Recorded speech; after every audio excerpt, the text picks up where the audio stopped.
भगवान अपनी आज वह रात्रि आ गई जिसका गोपियों को वर्षों से इंतजार था। गोपियां सदा भगवान को याद करती थी, काम करती जाएं, मेरा कृष्ण, मेरा कन्हैया, मेरे कृष्ण, याद करती जाएं। भगवान सदा सदा गोपियां भगवान को याद करती थी, सदा गोपियां भगवान को याद करती थी। पर भगवान आज ऐसा भी दिन आया जब भक्त सदा भगवान को याद करता है, तो वो दिन जरूर आता है जहां भगवान अपने भक्त को याद करते हैं। आज गोपियों के लिए बांसुरी बजाई और आज गोपियों ने याद नहीं किया, आज भगवान ने पुकारा। भगवान पिता रात्रि, वह रात्रि आ गई जिसका गोपियों को इंतजार था वर्षों से। कौन सी? शरदोत्फुल्ल मल्लिका, शरद पूर्णिमा की रात। वीक्षरन तुम, आज बहुत मन हो रहा रन तुम रमण करने का, तो किसका आश्रय लिया? मैया। चला लो मोबाइल। योग माया मुपाश्रिता, योग माया। मैया बैठ के सुन लो मेरी माँ, सब बैठ जाओ। शरदोत्फुल्ल मल्लिका, शरद पूर्णिमा की रात्रि। कब रास रचाए भगवान? शरद पूर्णिमा। इसलिए बिहारी जी साल में एक बार शरद पूर्णिमा के दिन बांसुरी लेते हैं, बाकी दिन बिहारी जी के हाथ में बांसुरी, क्योंकि एक दिन ही बांसुरी भगवान ने जगत के लिए बजाई। पहली बार बांसुरी उठाई और आज गोपियों को बुलाया। राधा, ललिता, विशाखा, चंपकलता, तुंग देवी, सुदेवी, चंपकलता, आओ। सब गोपियों को बुलाया, आओ सखी, आओ आओ। सारी गोपियां काम कर रही हैं गोपियों के लिए। भगवान निशम्य गीतम तदनंग वर्धनम ब्रजश्रियः कृष्ण गृहीत मानसा आजग्मुरन्योन्यमलक्षितोद्यमा सयत्र कांतो जवलोल कुंडला। निशम्य गीतम, आज सुंदर गीत क्लीम बीज मंत्र छोड़ा और भगवान ने आज गोपियों का आवाहन किया। आओ आओ आओ आओ सखियो आओ। सारी गोपियां काम कर रही थीं। दुहंत्यो भी ययुः काश्चित दोहम हित्वा समुत्सुका। एक सखी गाय दोह रही थी। दुहंत्यो क्या दोह रही थी? गाय। एक सखी गाय दोह रही थी, एक सखी आंखों में काजल लगा रही थी, एक परिवेश यंतस्तद धित्वा पाययन्त्यः शिशून पया। एक सखी दूध पिला रही थी अपने बच्चे को, और जब दूध पिला रही थी तो बांसुरी सुनाई पड़ी। लीप रही थी आंगन तो बांसुरी सुनाई पड़ी, और जब बांसुरी सुनाई पड़ी तो गोपियों को लगा आज हमारी भक्ति सफल हो गई। जिस प्रभु को हम रोज याद करती, आज उस प्रभु ने हमें याद किया, आज उन्होंने हमें पुकारा। काम धाम छोड़ छोड़ करके दौड़ पड़ी मेरे कृष्ण, मेरे कृष्ण। जीवन की सार्थकता है हम जिन्हें भजते हैं वो हमें याद कर लें। आज भगवान ने ऐसे ही किया। ये कथा ये बताती है कि यदि तुम सदा उन्हें याद करोगे तो एक दिन ऐसा आएगा जब वो आपको याद करेंगे। बस आप याद करते रहिए, राम राम रटते रहो जब तक घट में प्राण। कभू तो दीन दयाल के, कभी तो दीन दयाल के भनक पड़ेगी कान। कभी तो सुनाई पड़ेगा उसे कि कोई हमें पुकार रहा है। पुकारते रहो, पुकारते रहो, राम राम रटते रहो। कब तक? जब तक घट में प्राण। कभी तो दीन दयाल के, कभी तो परमात्मा दयालु है, कभी तो उसके कान में हमारी आवाज जाएगी, कभी तो सुनेगा। हमारे भगवान बहरे नहीं है। सहस्त्र शीर्षा पुरुखा सहस्त्राक्ष सहस्त्रपाद, जिनके हजारों आंख हैं, हजारों कान हैं, हजारों पांव हैं, वो भगवान है। ठीक है?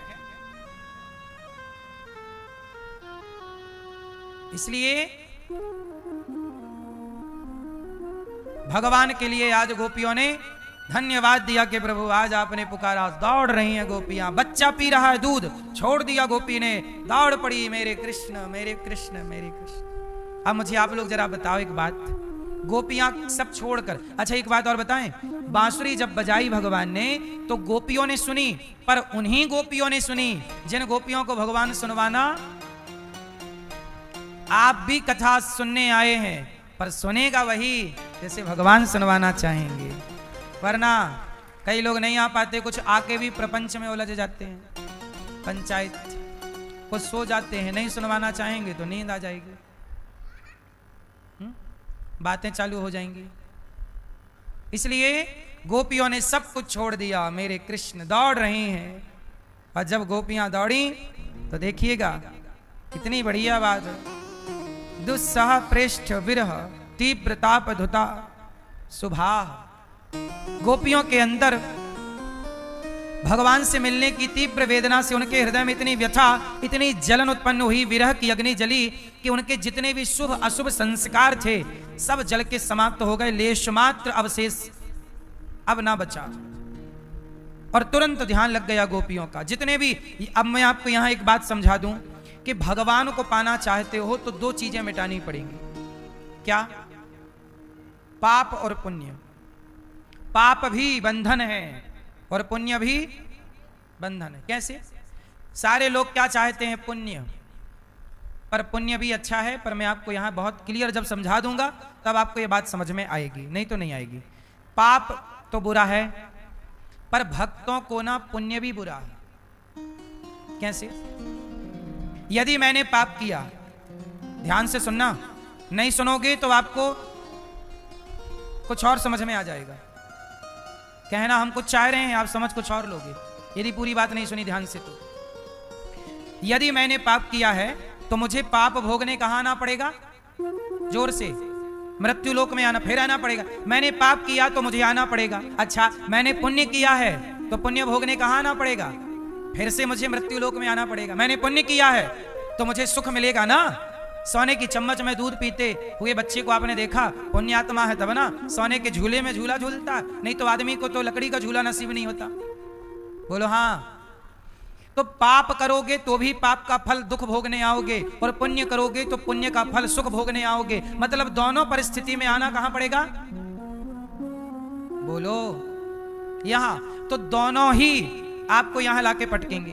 पाप भी पटकेगा तो पाप पटकेगा तो दुखी बना के पटकेगा, और पुण्य पटकेगा तो सुखी बना के। आप सुखी हैं तो आप पुण्यात्मा हैं, और आप दुखी हैं तो आपके पाप हैं जो भोगना पड़ रहा है। तो दोनों ही परिस्थिति में आपको आना यही है।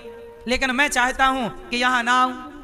मोक्ष पाना है ना, हम बात मोक्ष की करें तो मोक्ष पाने के लिए क्या करना पड़ेगा? क्योंकि पाप हमने, या तो आपने पाप किए होंगे या तो आपने पुण्य किए होंगे। तीसरा आप क्या करते हो? या तो आपने पाप किए होंगे, किसी की हत्या की होगी, झूठ बोला होगा, या तो आप पुण्य किए होंगे, किसी को भोजन कराया होगा, सच बोला होगा, दया की होगी, पुण्य। या तो आप पापी होंगे या तो आप पुण्यात्मा होंगे, या तो मिक्स होंगे, दोनों होंगे। चलो दोनों हम अलग अलग भी कर लें, छन्नी से छान के पाप अलग कर लें, पुण्य, तो भी निकलेगा तो पाप और पुण्य ही। लेकिन इस दोनों से आपको आना यही पड़ेगा।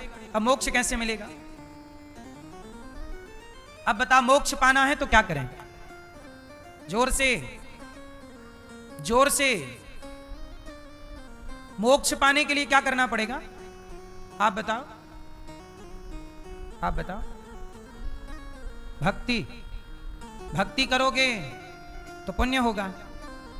चकाचक बढ़िया सुंदर ब्रांडेड पति मिल जाएगा, ब्रांडेड छोरा मिलेगा, ब्रांडेड पत्नी, ब्रांडेड पति, ब्रांडेड बेटा, ब्रांडेड बेटी। पाप करोगे तो चाइना मॉडल मिलेगा पति, चाइना मॉडल पत्नी। भाग गई मैं मायके के चली जाऊंगी, तुम देखते रही हो। ये सब चाइना मॉडल है, भाग, पता है कब बिगड़ जाए पता नहीं। बोलो हाँ। अब बताओ, मोक्ष पाना है तो क्या करें? क्या करें? हैं?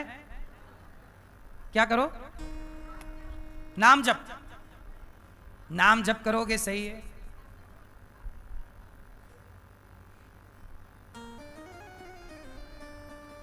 भटक रहे हो, बहुत ध्यान से सुनना इन बातों को। ये बार बार बातें बोली भी नहीं जाती, प्रसंग वसम बोल देते हैं कभी कभी। कबीर दास जी कहते हैं, चलती चक्की देख कर दिया कबीरा, दो पाटन के बीच में साबुत बचाना। ये चलती चक्की पाप और पुण्य की चक्की है, जीवन और मृत्यु की चक्की है, सबको पीस रही है। दो पाटन के बीच में जन्म मृत्यु सबकी हो रही है। आपका जन्म हुआ फिर मर गए, जन्म हुआ फिर मर गए, जन्म हुआ फिर मर गए, जन्म हुआ, यही चल रहा। करोड़ों बार से आपका यही चल रहा। चलती चक्की देख कर कबीर जी रो रहे हैं, दिया कबीरा रोए, कोई साबुत नहीं, सब पिस रहे।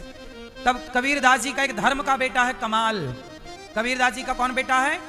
कमाल। नाम कमाल है, धर्म का बेटा है। धर्म का बेटा बोला, कमाल पिताजी चलती चक्की चलने दे, पिस पिस आटा होए पर कीले माही जो रहे। चक्की में कील होती है बीच में, वो कील में यदि दाना घुस जाए तो कितनी भी चक्की चले वो दाना नहीं पिसता। जो एक भगवान की श्री हरि की शरण में चला गया वो मोक्ष पाएगा। वो पाप पुण्य सब नष्ट, गोपियां भगवान की शरण में आई, सब छोड़ करके उनके सारे पाप पुण्य नष्ट हो गए और वो मोक्ष की अधिकारी हो गए। मोक्ष पाने वाले को अपने पाप तो नष्ट करने ही पड़ेंगे, पर अपने पुण्य से भी उसको छुटकारा पाना पड़ेगा। जो पुण्य मैंने किए हैं, याद रखिएगा, यदि मैं भगवान की शरण में चला गया, शरणागत ग्रहण कर ली, विभीषण की तरह शरणागति, सब शरण में गया तो मेरे पाप तो हो जाएंगे नष्ट। सन्मुख हो ही जीव मोहि जबहि, जन्म कोटि अगनासहि तबहि, पाप हो जाएंगे नष्ट। पर जो मैंने पुण्य किए हैं, पुण्य जो है मेरे बेटा बेटी में, मेरे परिवार में भगवान बांट देंगे और मुझे पुण्य से भी मुक्त करके मोक्ष का अधिकारी बना देंगे। आप जो पुण्य करते हो, यदि आपका मोक्ष जिस दिन होगा तो आपके सारे पुण्य आपके बेटा बेटियों में बांट दिया जाएगा और पाप कर दिया जाएगा नष्ट। पाप बच्चों में नहीं बांटा जाता, पर पुण्य बच्चों में बांटा जाता है। ये केवल उनके लिए सुविधा है जो मोक्ष के अधिकारी बनने वाले हैं, क्योंकि मोक्ष का अधिकारी जो बनेगा वो ऑलरेडी पुण्यात्मा होगा, पापी तो हो नहीं सकता।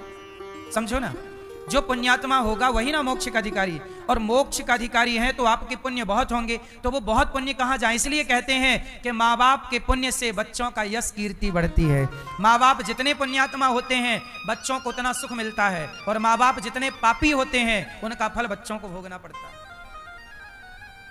इसलिए कहावत कहते हैं कि बाढ़े पूत पिता के धर्मा, माँ बाप के धर्म कर्म से पुत्र की वृद्धि होती। यदि पुत्र बहुत मेहनत करने के बाद भी सफल नहीं हो पा रहा है तो यह माँ बाप के पाप का कारण है। इसलिए माँ बाप के पुण्य से, जैसे माँ बाप का माँ का खाया हुआ अन्न बच्चे के पेट में चला जाता है गर्भवती स्त्री, जैसे माँ का खाया अन्न बच्चे के पेट में रस के रूप में जाता है, ऐसे माँ बाप के द्वारा किया गया पुण्य बच्चे को आगे ले जाने में सहायक होता है। इसलिए भगवान कृष्ण जब प्रकट भये तो भगवान कृष्ण के प्रकट होने पर नंद बाबा ने कन्हैया के नाम से गौ दान किया, भूमि दान किया, अन्न दान किया, ताकि इस पुण्य से मेरे कन्हैया की आयु लंबी हो। मेरे पहले के जमाने में बच्चा होता था तो बच्चे के नाम से लोग पुण्य करते थे कि मेरे बेटे के नाम से ये पुण्य, मेरे बेटे के नाम से ये, ताकि उससे, उस पुण्य से उसके जीवन में आने वाला संकट टल जाए, कट जाए और बच्चे की आयु। आप जब कोई पुण्य करते हो तो अपने आप आपके बच्चों की आयु लंबी हो जाती है। इसलिए कहता हूं, बच्चों के नाम से गौरी गोपाल में संतों के लिए भोजन का दान किया करो। हजारों संत यहाँ भोजन करते हैं। वृद्ध माताएं, 309 वृद्ध माताएं रहती हैं, उन माओं को बच्चों के नाम से भोजन कराया करो। अन्न दान करोगे निश्चित ही आपके बच्चों को भी, आपके पितरों को भी उसका फल प्राप्त होगा। हजारों साधु संत यहाँ रोज आते हैं। एक दिन की सेवा आप भी अपने बेटा बेटी के नाम से करते रहना चाहिए। जब आप अन्न दान करते हैं तो साधु जन अन्न खाकर के जब वो भोग लगाते हैं और आपकी रोटी खाकर के नाम जप करते हैं, भजन, तो उसका पुण्य आपको। आज भी बहुत सारे लोगों ने, किसी ने अपने माता पिता की पुण्यतिथि पे इस पितृपक्ष में उन्होंने अन्नदान किया, तो किसी ने बच्चे के जन्मदिन पर किया। तो आप लोग भी जो आपको अच्छा लगे वो करिएगा। तो गोपियों के सारे पाप नष्ट हो गए और गोपियां जब गईं तब भगवान ने कहा, स्वागतं वो महाभागा प्रियम किम करवाणि वह। तो मोक्ष पाना है तो क्या करना पड़ेगा? आत्म समर्पण। सब कुछ प्रभु आपका। एक दिन हमने बताया ना कथा में, प्रभु सब आपका, परिवार आपका, व्यापार आप, जो व्यक्ति ये मान लेता है सब आपका, वो व्यक्ति हर पाप पुण्य से बचा है, सब आपका है। जो ये मानता है कि मेरा, ये मेरा, ये मेरा, वो पाप पुण्य खुद करेगा। जो ये मान लेगा प्रभु सब आपका, वो पाप पुण्य से बच जाएगा। जो पाप पुण्य से बचा, ईश्वर की शरण में गया, वो मोक्ष। वरना चक्कर लगाते रहो यहाँ जन्म मृत्यु का, पुनरपि जननम पुनरपि मरणम।